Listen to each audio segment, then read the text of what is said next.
Aldehyde ketone का सबसे important portion जहां से आपके पास 2 से 3, वैसे तो हर एक लेक्चर 2 से 3 मार्क्स का है, लेकिन यहां से आपके पास कंफर्म 2 से 3 मार्क्स हैं। 3 आपके पास टेस्ट है, सॉरी, जहां से क्वेश्चंस आने आ रहे हैं। तो बेसिकली जो डिस्टिंक्शन टेस्ट है क्वेश्चंस करेंगे अभी, वो सारे के सारे आपके पास काइंडली ऑक्सीडेशन रिएक्शंस ही हैं, जिसमें आपके पास ऑक्सीडाइजिंग एजेंट्स होंगे। तो थोड़ा सा एक बार बेसिक सा देख लो जल्दी से, कंसाइज रिवीजन है। स्ट्रॉन्ग और वीक दो टाइप के ऑक्सीडाइजिंग एजेंट होंगे। स्ट्रॉन्ग में कौन कौन से रहेंगे भाई? कंसंट्रेटेड HNO3, सबको पता है, नाइट्रोजन प्लस 5 ऑक्सीडेशन स्टेट होने की वजह से एसिड होते हुए भी ऑक्सीडाइजिंग नेचर शो करता है। दूसरा KMnO4 और K2 साइटोसन, ये अल्कलाइन मीडियम में और ये आपके पास एसिडिक मीडियम में, ये भी आपके पास किसके तरह बिहेव करते हैं? स्ट्रॉन्ग ऑक्सीडाइजिंग एजेंट की तरह। वही आपके पास bromine water, metal ions like Ag positive, CO2 positive, ये भाई साहब किसकी तरह बिहेव करते हैं बेटा? आपके पास है ऑक्सीडाइजिंग एजेंट्स की तरह। तो ये खुद अपने आप को रिड्यूस करेंगे और आपके रिएजेंट जिसके साथ ये रिएक्ट कर रहे होंगे उसको ये ऑक्सीडाइज करेंगे। प्लस खुद में कुछ ऐसे कलरफुल कंपाउंड्स, कुछ ऐसे पीपीटी बनाएंगे जिनकी वजह से आपके पास यहां पर कलर आएंगे। जो कलर आएंगे उन कलर की वजह से ही ये डिस्टिंग्विश करेंगे कि जो गिवन कार्बोनिल कंपाउंड है वो आपके पास एल्डिहाइड है या कीटोन है। तो चलो फटाफट से हम चेक करते हैं। सबसे पहले हमारा जो टेस्ट है वो है टोलन टेस्ट, दूसरा है हमारे पास फेलिंग टेस्ट और तीसरा है हेलोफॉर्म टेस्ट। हेलोफॉर्म आपको सबको पता ही है भाई, आपके पास किसी भी कंपाउंड में जहां पर आपके पास CH(X3) बनता है, इसका कॉमन नेम क्या है आपके पास? हेलोफॉर्म। अगर ये क्लोरीन हुआ तो क्लोरोफॉर्म, ब्रोमीन हुआ तो ब्रोमोफॉर्म, आयोडीन हुआ तो आयोडोफॉर्म और आपके पास फ्लोरीन हुआ तो एग्जैक्टली फ्लोरोफॉर्म। अब हमारे लिए सबसे ज्यादा इंपॉर्टेंट यहाँ पे रहेगा आपके पास CH(I3), क्योंकि इसका खुद का एक कलर है येलो कलर, जो हम जनरली टेस्ट में यूज करेंगे। और वापस फिर से आ जाओ, टोरेंट टेस्ट की शुरुआत करते हैं। इसका दूसरा नाम है बेटा सिल्वर मिरर टेस्ट। इसमें जो रिएजेंट है आपके पास वो है ये AgNH3 whole twice, coordination chemistry का कंपाउंड है डाइअमाइन सिल्वर 1 आयन। ये आईपैक नेम है बेटा इसका। क्या करेगा ये? कोई भी एलिफेटिक एल्डिहाइड, जैसे भाई आपके पास फॉर्मल्डिहाइड, एसिटल्डिहाइड, प्रोपेनल्डिहाइड, ब्यूटेनल्डिहाइड, कुछ भी हो भाई, कोई भी एल्डिहाइड हो या एरोमेटिक में जैसे बेंजोडाइड, उनके साथ ये सिल्वर मिरर टेस्ट को पॉजिटिव देगा, जबकि कीटोन के साथ ये कोई भी टेस्ट नहीं देगा। मतलब आपके पास अगर एल्डिहाइड है कोई भी, चाहे वो एलिफेटिक है या वो एरोमेटिक है, बेंजीन वाला है, उसके अंदर जैसे टोलन रिएजेंट और बेस डालोगे आप, उसको थोड़ा सा ऐसे हिलाना नहीं होता है, तो उसमें आप क्या चेक करोगे? उसमें देखोगे आपकी टेस्ट ट्यूब के किनारों के ऊपर बिल्कुल लाइट सा, अगर आपने टेस्ट ट्यूब को डिस्टर्ब नहीं किया, हिलाया नहीं होगा, तो वहां पे बिल्कुल हल्का हल्का सा जो Ag बनेगा इस रिएक्शन के अंदर, ये टेस्ट ट्यूब के बिल्कुल किनारों पे एक तरफ आपके पास जाके डिपॉजिट हो जाएगा। अब सोच के देखो, इमेजिन करो, एक तरफ आपके पास डिपॉजिट हो गया जबकि एक तरफ बिल्कुल क्लीन। कुछ ऐसा नहीं दिखाई दे रहा जैसे मिरर होता है? अरे प्लेन मिरर भी तो ये है ना, एक साइड क्या आपका प्लेन मिरर की बिल्कुल क्लीन होता है, पीछे की तरफ आपने कोटिंग कर रखी होती है, तो सेम काम यहाँ पे होगा। इसलिए इसका नाम क्या रख रखा है? Silver mirror. पर हमारे काम का क्या है भाई? जरूरी थोड़ा ना टेस्ट ट्यूब ना हिले, हो सकता है टेस्ट ट्यूब हिल जाए थोड़ी बहुत, तो टेस्ट ट्यूब हिले या ना हिले तो ये जरूर चीज बनेगी, चाहे डिपॉजिट हो, चाहे नीचे आपके पास पीपीटी की फॉर्म में इस टाइप से हो सकता है, नीचे ग्रे कलर के आपके पास प्रेसिपिटेट बन जाए। तो अगर एल्डिहाइड और कीटोन के अंदर आपने मिलाओगे तो आप देखोगे इसके नीचे बिल्कुल नीचे टेस्ट ट्यूब के अंदर ग्रे कलर के प्रेसिपिटेट दिखेंगे। देखिए तो इसका मतलब भाई साहब एल्डिहाइड है। लेकिन अगर उसमें प्रेसिपिटेट नहीं आए तो जो कार्बोनिल कंपाउंड है वो पक्का कीटोन रहेगा। ठीक है जी, हो गया डिस्टिंग्विश। दूसरा मेथड भाई, तो इसमें जो आपको याद रखना है, बहुत काम का है भाई, इसको एलिफेटिक और एरोमेटिक दोनों ही इस टेस्ट को पॉजिटिव देते हैं।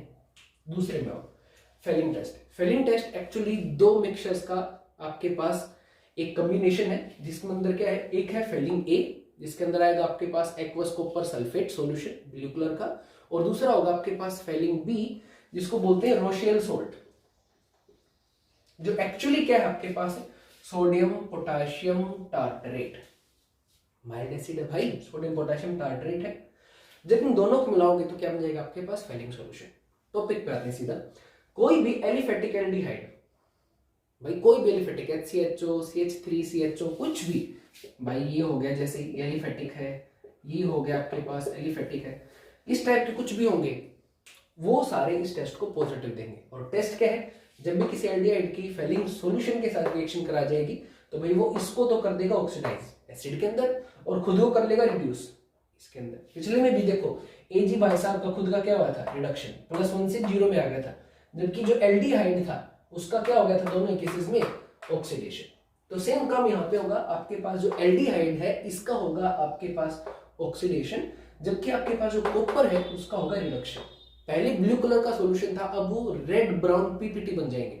कैसे होगा, इमेजिन करो एक सेकंड के लिए, टेस्ट ट्यूब है, सॉल्यूशन डाला, जिससे सॉल्यूशन डाल के थोड़ा सा शेक करोगे, अगर वो जो ब्लू कलर का रिएजेंट आपने डाला था फेलिंग सॉल्यूशन, अगर वो कलर चेंज करके नीचे रेडिश ब्राउन कलर के प्रेसिपिटेट बन गए तो आप क्या कहोगे, सर एल्डिहाइड है, वो भी पक्का, कौन सा, एलिफेटिक, बेंजीन नहीं है भाई उसके अंदर।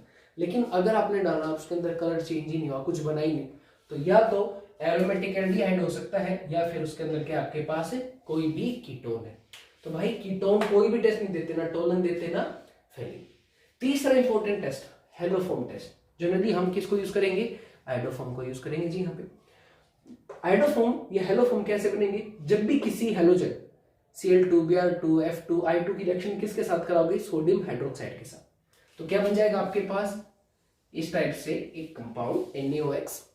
इसकी रिएक्शन किसी भी कार्बोनिल के साथ कराओ, अब की बार एल्डिहाइड कीटोन नहीं भाई, कोई भी कार्बोनिल कंपाउंड, कोई भी एल्डिहाइड या कीटोन या फिर कोई भी अल्कोहल, इस टेस्ट को पॉजिटिव देंगे, प्रोवाइडेड उसके पास ये चीज है भाई, अगर ये ग्रुप मौजूद है, कार्बोनिल में CH3CO मौजूद है, इसके अंदर ये मौजूद है, तो पक्का वो उस टेस्ट को क्या देंगे, पॉजिटिव, अदरवाइज वो टेस्ट क्या हो जाएगा आपके पास नेगेटिव। जैसे अगर आपके पास एक है HCHO, ध्यान दीजिएगा जी, एक आपके पास है CH3C डबल बॉन्ड OH, तो इसको एक बार ओपन करके देखना, क्या इसके पास ये वाला ग्रुप मौजूद है एल्डिहाइड के पास, तो क्या ये इस टेस्ट को देगा, नहीं, लेकिन ये वाला एल्डिहाइड इस टेस्ट को देगा, बिल्कुल देगा, किसको, हेलोफॉर्म टेस्ट को। तो एक सिंपल सी बात आपके क्या समझ में, जैसे आपको दे दी जाए how will you differentiate between methanol and ethanol, दिमाग घूम जाएगा आपका, अरे ये भी टोलन देगा, ये भी टोलन देगा, ये भी फेलिंग देगा, ये भी फेलिंग देगा, कैसे डिफरेंशिएट करोगे, तो भाई हेलोफॉर्म टेस्ट। क्यों, दोनों एल्डिहाइड हैं, दोनों एलिफेटिक हैं, लेकिन किसी के पास भी CH3C डबल बॉन्ड ग्रुप नहीं है, अब इसके पास है, तो जिसके पास नहीं है वो आपके पास येलो कलर का आइडोफॉर्म नहीं बनाएगा, और जिसके पास है वो पक्का येलो कलर का आइडोफॉर्म बनाएगा। मतलब आपने एक में आपके पास मेथेनॉल, एक में है एथेनॉल, दोनों के अंदर I2 प्लस में NaOH मिक्सचर बना के दोनों के अंदर डाल दिया, दोनों को थोड़ा सा शेक किया, थोड़ा सा वार्म किया बेसिक मीडियम में, तो आपने क्या चेक किया, एक के अंदर येलो कलर बन गया है, किसके अंदर, एथेनॉल के अंदर, और दूसरे के अंदर आप हिलाते रहो हिलाते रहो, कुछ नहीं हुआ भाई, इसका मतलब उसके अंदर आपके पास आइडोफॉर्म नहीं बना है। तो देखो कलर से प्रेसिपिटेट ग्रे कलर क्या है, रेड कलर क्या है, या फिर आपके पास येलो कलर क्या है, कलर ने आपको डिफाइन कर दिया कि किसके अंदर क्या है, बशर्ते हर एक की अपनी एक रिक्वायरमेंट है। ये जैसे एलिफेटिक सिर्फ देगा, इसको एलिफेटिक और एरोमेटिक दोनों देंगे, और इसको वही कौन देगा, सिर्फ और सिर्फ जिनके पास ये ग्रुप हो, चाहे वो एल्डिहाइड है चाहे वो कीटोन है, कोई इशू ही नहीं है। समझ में आया, हो जाएगा। तो भाई ये थे टेस्ट। एक छोटी सी पॉइंट जिसको आपको ध्यान देना है, भाई क्या ध्यान देना आपको, ये छोटी सी एक्सेप्शन, जो आपके पास मिथेनोइक एसिड है, फॉर्मिक एसिड भी बोलते हैं इसको, फॉर्मिक एसिड आपके पास टोलेंट टेस्ट, और कोई एसिड टोलेंट टेस्ट नहीं देता, लेकिन HCOOH आपके पास टोलेंट टेस्ट पॉजिटिव देते हैं। लेकिन उसके अलावा एथेनोइक एसिड, प्रोपेनोइक एसिड, वो कोई भी टोलेंट टेस्ट को पॉजिटिव नहीं देती। ये छोटी सी एक्सेप्शन है जो बोर्ड आपसे पूछ सकता है, तो प्लीज आप इसका स्क्रीनशॉट चाहो तो ले सकते हो। ये कुछ प्रीवियस ईयर क्वेश्चंस, एक बार आप इनको खुद सोल्व करने की कोशिश करो, उसके बाद मैं तो सॉल्यूशंस बता रहा हूँ, तो आप वीडियो को यहाँ पे पॉज करें और इनको सोल्व करने की कोशिश करें, आपकी एक छोटी सी प्रैक्टिस हो जाएगी। पिछला जो पेज अभी आपने लिखा है उसी को एक बार अगर आप ध्यान से फोटो खींच के या लिख के कहीं पे लिख लेना, प्लीज लिख लिख के याद करोगे तो आपको पता, आपको ज्यादा बेटर तरीके से याद होंगे। तो एक बार उनको देख के करके देखो, मेरे ख्याल से तो मोस्टली क्वेश्चन सोल्व हो जाएंगे। अब मैं कराता हूँ अपनी तरफ से। भाई आपको लैंग्वेज में क्वेश्चन दे रखे हैं या फॉर्मूले के फॉर्म में, लेकिन मैं आपको कहता हूँ कि बेटा आप जरूर उसको फॉर्मूले की फॉर्म में जरूर लिख लें। इसके लिए आपको नोमेनक्लेचर आना बहुत जरूरी है, तो आप उसको फॉर्मूले की फॉर्म में जरूर लिखें ताकि आपके पास क्लैरिटी आ जाए। दूसरा, इन दो वर्ड्स का स्पेशल ख्याल रखें। भाई आपके पास ये है या ये है, ये दो वर्ड तो कई बार आपके क्वेश्चन को बिना करे, क्योंकि देखो क्वेश्चन क्या पूछ रखा है बोर्ड ने, give a chemical test to distinguish between the following pairs. Give a chemical test, सिर्फ टेस्ट का पूछ रखा है, बता कौन सा टेस्ट होगा, वो क्या करेगा। रिएक्शंस जनरली नहीं पूछते, बिल्कुल भी नहीं पूछते, ठीक है। तो बड़े सिंपल सिंपल से टेस्ट आपसे पूछे जाएंगे। एक बार देखो वहां से क्वेश्चंस, देखो 10 साल में 11 क्वेश्चन है भाई, और बार बार रिपीटेड है, तो आप देख लो हर साल 2 नंबर में यहाँ से क्वेश्चंस आने की प्रोबेबिलिटी काफी हाई है।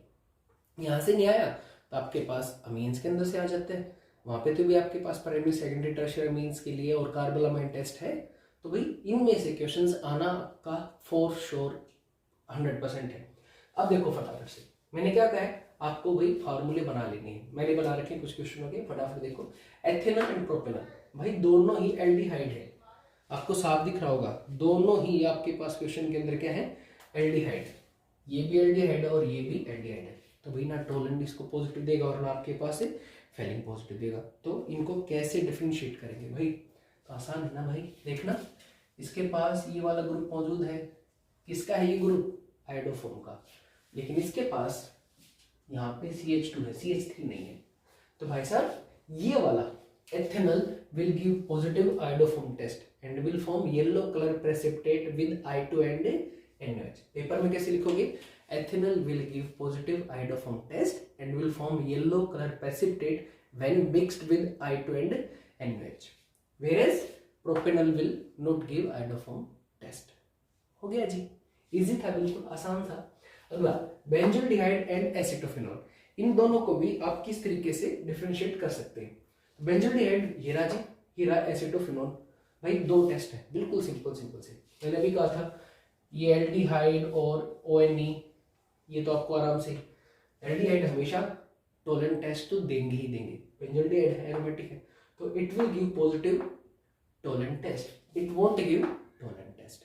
एक दूसरा ये देखना है group, acetophenone will give positive iodoform test, it won't give, आराम का था भाई। अगला तो बच्चों वाला क्वेश्चन है, CHO and CO aldehyde ketone के लिए डिफरेंशिएटिंग टेस्ट, टोलन और फेलिंग है, लेकिन भाई अब ये भी पिछले लेक्चर में बात हुई है, ये भाई साहब बेंजोल्डिहाइड सिर्फ और सिर्फ टोलन देता है, फेलिंग नहीं देगा, तो गलती से भी फेलिंग मत लिखाना, कहीं आता होता क्वेश्चन गलत हो जाए। तो it will give positive iodoform, sorry positive Tollens test, it won't give Tollens test. Same ऊपर वाला ही है, सेम ऊपर वाला ही है भाई, ठीक है। ये एसिटोफिनोल है और ये आपके पास बेंजोल्डिहाइड है। एक ही क्वेश्चन देखो बोर्ड में 2 बार यूज कर रखा है, एक्चुअली 3 बार है, 2012, 2015, 2017। ये देखो भाई फिर से प्रोपेनल, और ये क्या है, ब्यूटेनॉन, एक बार यहाँ है एक बार यहाँ है, एक बार फॉर्मूला दे के कर लिया, एक बार नाम लिख के दे दिया, आसान है भाई। ये टोलन भी देगा फेलिंग भी देगा, ये ना टोलन देगा ना फेलिंग देगा, ठीक है जी। ये आयोडोफॉर्म नहीं देगा, ये आयोडोफॉर्म देगा। आपको तो एक ही लिखना है, तो भाई अगर आपने लिख रखे तो बच्चों वाला काम हो गया ना।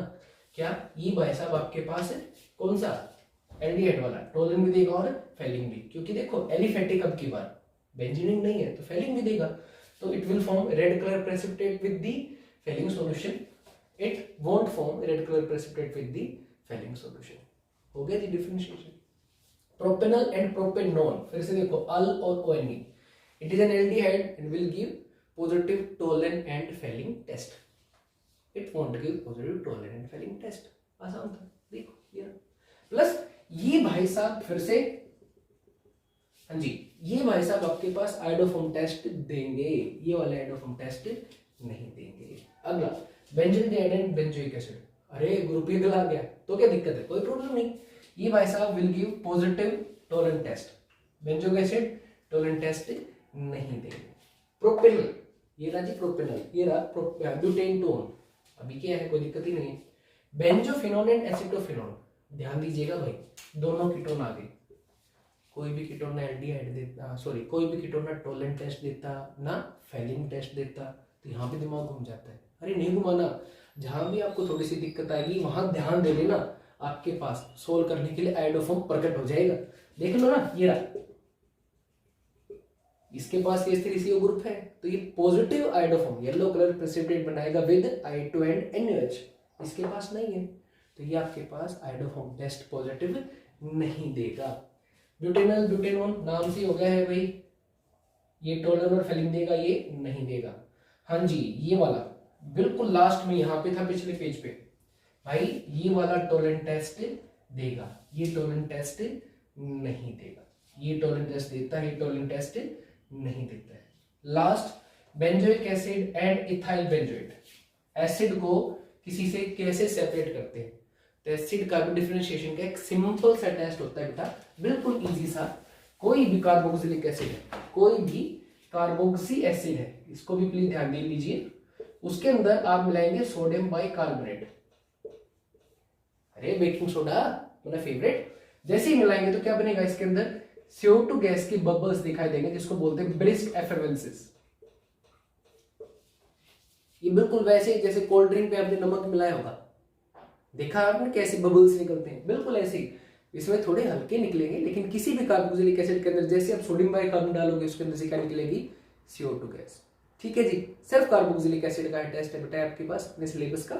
तो भाई देखो, ये एसिड है और ये आपके पास एस्टर है, OH आ गया ना भाई। तो ये वाला आपके पास CO2 फॉर्म करेगा किसके साथ, सोडियम बाइकार्बोनेट के साथ, जबकि ये सोडियम बाइकार्बोनेट के साथ कोई टेस्ट नहीं देगा। बिल्कुल सिंपल था, होपफुली आपको समझ आ गया होगा। अगला अपना जो टॉपिक है बेटा, वो बिल्कुल सबसे सिंपल इजी टॉपिक है अपने पास, कंडेंसेशन रिएक्शंस। यहां से भी आपके पास 7 या 8 क्वेश्चंस आए हैं डायरेक्टली। जनरली तो नाम ही पूछा, define aldol reaction, aldol condensation या डिफाइन कैनिजेरो रिएक्शन, बहुत इजी है। देखो दोनों को ही मैंने एक साथ टेबल बना रखी है, आप भी ऐसे लास्ट टाइम की रिवीजन के लिए ऐसे बना सकते हो। एल्डोल रिएक्शन सिर्फ वही कार्बोनिल यानी कि एल्डिहाइड और कीटोन देंगे जिनके पास अल्फा हाइड्रोजन होगा, जबकि जिनके पास अल्फा हाइड्रोजन नहीं होगा वो कैनिजेरो देंगे। अल्फा हाइड्रोजन क्या है, जो भी फंक्शनल ग्रुप है, इसमें CHO है, इसके अंदर आपके पास कीटोन CO है, उससे अगला कार्बन क्या होता है भी आपके पास अल्फा, उसके पास रिएक्शन एल्डोल होने के लिए एटलीस्ट एक अल्फा हाइड्रोजन चाहिए। यहां पर ये आ गई फंक्शनल ग्रुप, इसके साथ तो कार्बन ही नहीं जुड़ा, जो फंक्शनल ग्रुप के साथ कार्बन जुड़ता है उसको बोलते हैं अल्फा कार्बन, और अल्फा कार्बन के ऊपर जो हाइड्रोजन मौजूद है उनको बोलते हैं अल्फा हाइड्रोजन। तो बेटा जी इसके पास तो कार्बन ही नहीं है, हाइड्रोजन कहां से आएगा। सिमिलरली आपके पास ये देखो, इसके पास ये रहा अल्फा कार्बन तो है, लेकिन इस अल्फा कार्बन के पास हाइड्रोजन नहीं है। ऐसे यहाँ पर इसके पास अल्फा कार्बन तो है, लेकिन इसके पास से हाइड्रोजन नहीं है। तो ये कंपाउंड किस में जाएंगे, कैनिजेरो में। दूसरा रिएजेंट क्या है, इसको कराने के लिए आपको माइल्ड बेस, कमजोर बेसिस की जरूरत पड़ेगी, जो क्या हो सकते हैं, डाइल्यूट OH लिखा जा सकता है, KOH NOH, भाई MgO छोल्टो एसिड BO छोल्टो एसिड दोनों यूज होते हैं आपके पास पेपरों में। इवन बेकिंग सोडा भाई बेसिक सोल्ट है, ये भी यूज होता है, माइल्ड बेस है। यहाँ पर हमेशा कंसंट्रेटेड बेस यूज होंगे जी, कंसंट्रेटेड KOH या कंसंट्रेटेड NOH, यही लिख रखा है CBSE के क्वेश्चनों में। इसमें क्या होगा, कार्बोनिल की रिएक्शन जब डाइल्यूट बेस के साथ होगी तो पहले वो कन्वर्ट होगा किसके अंदर, बीटा हाइड्रोक्सी कार्बोनिल के अंदर, और फर्दर जब आप उसको हीट करोगे तो वो कन्वर्ट किसके अंदर होगा, अल्फा बीटा अनसैचुरेटेड कार्बोनिल के अंदर। तो ये रिएक्शन भाई सिर्फ और सिर्फ डेफिनेशन के लिए दे रखी है, 5 बार आया पिछले 10 साल में भाई, define aldol reaction, define aldol condensation. भाई कैसे करोगे, बिल्कुल आसान है। व्हेन कार्बोनिल कंपाउंड, ये डेफिनेशन है जी आपके पास, कन्वर्ट आपको करनी है, अभी मैं बता देता हूं तरीका, रटना बिल्कुल नहीं है। तो when carbonyl compound are made to react with mild bases then they form beta hydroxy aldehyde और कीटोन। अरे ये तो कार्बोनिल की OH के साथ रिएक्शन कर रहे हैं तो क्या बन गया, बीटा हाइड्रोक्सी कार्बोनिल एल्डिहाइड या कीटोन। ये क्या है, एल्डोल रिएक्शन होगी डेफिनेशन। चलो एल्डोल कंडेंसेशन की डेफिनेशन करते हैं। When carbonyl compound are made to react with mild bases then they form, बिल्कुल बीटा हाइड्रोक्सी एल्डिहाइड और कीटोन या beta hydroxy carbonyls, which on further heating forms alpha beta unsaturated carbonyl compounds। होगी जी definition. दूसरा भाई define Cannizzaro reaction, Cannizzaro के नाम से आता है, 4 बार आया पिछले 10 साल में, सिर्फ नाम से डिफाइन कैनिजेरो रिएक्शन। तो नेम रिएक्शन है भाई, देखो क्या होगा, when carbonyls which do not have alpha hydrogen, when carbonyls which do not have alpha hydrogen are made to react with concentrated bases, then they get disproportionated forming carboxylic acid and alcohol. Then they get disproportionated forming carboxylic acid and alcohols. ठीक है जी, ये होगी आपके पास एक केनिज़ेरो की reaction. फिर से देख लीजिएगा पॉज करके। अब रिएक्शन कैसे होती हैं, क्योंकि कुछ क्वेश्चंस भी आए हुए हैं बोर्ड के, भी करेंगे फटाफट से। जैसे भाई आपके पास ये इसके साथ में दे दिया भाई डाइल्यूट KOH, तो कैसे करना है पहले भी बताया था, बिल्कुल सिंपल है। जो भी गिवन है उसको 2 बार लिखो। सेल्फ एल्डोल है भाई, तो सेल्फ एल्डोल में 2 बार लिखना होगा। ठीक है जी, हमेशा ध्यान रखो अल्फा कार्बन को कार्बोनिल के नीचे लिखना है। अल्फा कार्बन को किसके नीचे लिखना है, कार्बोनिल के नीचे, और उसका एक हाइड्रोजन अलग से निकाल देना भाई। उस हाइड्रोजन को पहुंचा दो कार्बोनिल के O पे। O पे तो 2 ही बॉन्ड बन सकते हैं, H जुड़ जाएगा तो बॉन्ड कितने बन जाएंगे, 3। स्टेबल नहीं है, इसलिए वो क्या करेगा बेचारा, अपना ये बॉन्ड तोड़ देगा। टूट गया बॉन्ड टूटते बेचारा कार्बन की वैलेंसी कम रहेगी। अब 1 2 और OH 3 ही बॉन्ड तो बने, उसको कौन फिल करेगा, अल्फा कार्बन। तो भाई छोटी सी ट्रिक है, करना ही क्या है भाई, अल्फा को किसके नीचे लिखना है, कार्बोनिल के नीचे, और हाइड्रोजन को कहां पहुंचा दो, O पे, और फिर भाई कार्बोनिल को और अल्फा कार्बन को जोड़ दो। 3 ही तो काम है, अल्फा हाइड्रोजन को ऑक्सीजन पे पहुंचाओ, ठीक है जी, और कार्बन को अल्फा को कार्बोनिल से जोड़ दो, खत्म, बन गया कंपाउंड। रही बात उसको ठीक से लिखने के लिए, तो देखो ये बन गया जी आपके पास। उसको ठीक से लिखने के लिए आपने सीधा करके लिखा 1 2 3 4। ये देखो 1 2 3 4, ये रहा फंक्शनल ग्रुप, ये रहा पहला कार्बन। फंक्शनल ग्रुप के साथ जो कार्बन जुड़ता है उसका नाम एग्जैक्टली अल्फा कार्बन, और ये कौन सा हो जाएगा, बीटा कार्बन। दो जी, तो बन गया बीटा हाइड्रोक्सी। बना के देख लेना भाई, अगर कुछ गलत जोड़ दिया होगा तो बीटा हाइड्रोक्सी नहीं बनेगा बिल्कुल भी। बन गया जी, ये चीज ध्यान देना, आपके पास एल्डोल के अंदर हमेशा चेन लेंथ डबल होती है। सेल्फ एल्डोल के अंदर हमेशा 2 की थी, फाइनल प्रोडक्ट देखो 4 का बन गया अभी आपके पास। ऐसे ये देखो कीटोन, भाई कीटोन के पास ये देखो अल्फा कार्बन कहाँ लिखा है, बिल्कुल कार्बोनिल के नीचे। हाइड्रोजन को कहाँ पहुंचा दिया, ऑक्सीजन पे पहुंचा दिया जी। पहुंचते ही क्या बन गया ये OH। OH को किससे बनने के बाद कार्बन को किससे जोड़ दिया, अल्फा कार्बन से। बन गया जी अपना प्रोडक्ट, सीधा करके लिख दिया 1 2 3 4 5। ठीक है, ये बन गई जी 1 2 3 4 5। पहले 3 कार्बन का कंपाउंड था, अब 1 2 3 4 5 और 6 कार्बन का कंपाउंड बन गया। ध्यान दीजिएगा, मैंने भी कहा है चेन लेंथ डबल होगी। यहाँ 2 थे तो 4 कार्बन हो गए थे, यहाँ 3 थे तो 6 कार्बन हो गए थे।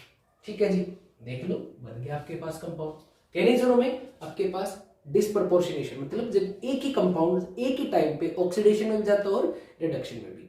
रिडॉक्स में यही काम होता है भाई, उसमें ऑक्सीडेशन भी होता है और रिडक्शन भी। फिर डिस्प्रपोर्शनेशन रिडॉक्स से अलग क्यों है, क्योंकि उसमें एक ही कंपाउंड का ऑक्सीडेशन होता है, उसी कंपाउंड का रिडक्शन होता है, उसको बोलते हैं डिस्प्रपोर्शनेशन रिएक्शन। सीबीएसई का क्वेश्चन है इस चैप्टर का ये। तो केनिज़ेरो डिस्प्रपोर्शनेशन कैसी है, इसमें आपके पास ये जो कंपाउंड है जिसके पास अल्फा हाइड्रोजन नहीं है, कार्बोनिल जो है, उसी का देखो ऑक्सीडेशन हो गया। ऑक्सीडेशन मतलब एक एक O जोड़ दिया, एक O यहां जोड़ दिया, आपके पास ऑक्सीडेशन हो गया ना जी। और इसी का क्या हुआ है, कार्बोनिल का रिडक्शन, ये देखो अल्कोहल में कन्वर्ट हो गया है। वही कार्बोनिल का जब रिडक्शन होगा तो उतने ही कार्बन की अल्कोहल बन जाएगी, और ऑक्सीडेशन होगा तो उतने ही कार्बन का एसिड। तो एसिड बनाना है तो इसको खोल के लिखना और एक O जोड़ देना, और वही रिडक्शन कराना है तो इस बॉन्ड को तोड़ देना इस बॉन्ड को तोड़ देना, और इसको एक H दे देना और इसको एक H दे देना, बन गया कंपाउंड। ऑक्सीडेशन मतलब एडिशन ऑफ ऑक्सीजन, रिडक्शन मतलब एडिशन ऑफ हाइड्रोजन। ऐसे ये देखो ये एग्जांपल बना रखा आपके पास, बिल्कुल सिंपल सा है। इसी का ऑक्सीडेशन हुआ है क्योंकि ये रहा आपके पास अल्फा कार्बन, लेकिन इस पर हाइड्रोजन नहीं है। कैसे, 3 बॉन्ड 1 2 और ये 3 और चौथा कार्बन के 4 बॉन्ड पूरे, हाइड्रोजन हो ही नहीं सकता। तो भाई ये देखो इसी का ऑक्सीडेशन, एक और इंसर्ट कर दी, ये कर दी भाई। इसी का रिडक्शन, एक H इसको दे दिया, एक H इसको, एक H इसको दिया, एक H कार्बन को। तो ये था आपके पास एल्डोल और केनिज़ेरो रिएक्शन। इसके प्रीवियस ईयर एक बार क्वेश्चन और देख लो फटाफट से। तो ये इससे आए हुए प्रीवियस ईयर क्वेश्चंस जो अभी अभी कराए थे, मोस्टली कराए हुए, ज्यादातर यहाँ से क्वेश्चन बेटा इस टाइप से कमा के और डायरेक्ट ही थे, डिफाइन एल्डोल, डिफाइन केनिजोल। अभी बताया था 5 बार आपके पास, 4-5 बार एल्डोल आई है और उतने ही बार आपके पास केनिजोल। एल्डोल ज्यादा आई है, केनिजोल 1 साल कम आई है उससे, तो हर साल यहाँ से क्वेश्चन जरूर आता है आपके पास। तो डिस्टिंक्शन टेस्ट और एल्डोल केनिजोल में से आप ये लगा के चलो 3 से 4 नंबर के क्वेश्चन आने की आपके पास प्रोबेबिलिटी काफी ज्यादा हाई है। तो प्लीज इनको जरूर निपटा देना जी।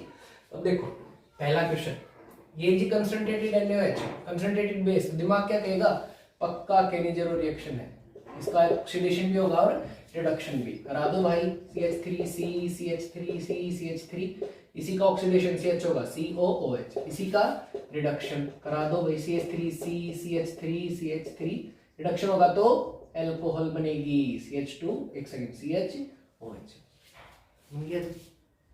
ये बड़ा प्यारा क्वेश्चन है भाई, 1 साल आया हुआ क्वेश्चन है ये आपके पास बोर्ड के अंदर। पहले रोजनमंड नेम रिएक्शन करा देंगे, रोजनमंड करा देंगे, CH3 CHO बन जाएगा, क्या होगा ये HCl निकल जाएगा बाहर, RH आके जुड़ जाएगा। डाइल्यूट NaOH भाई साफ है, क्या मांग रहे हैं, हाँ जी बिल्कुल एल्डोल रिएक्शन, एल्डोल होगी। अभी भी कराई इसके पीछे एल्डोल, क्या बना था CH3 CHOH CH2 CH, पिछले पेज पे कराई बेटा।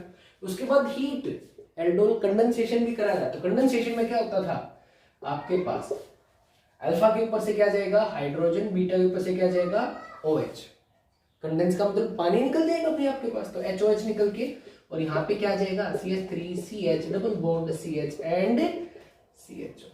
बहुत आसान था।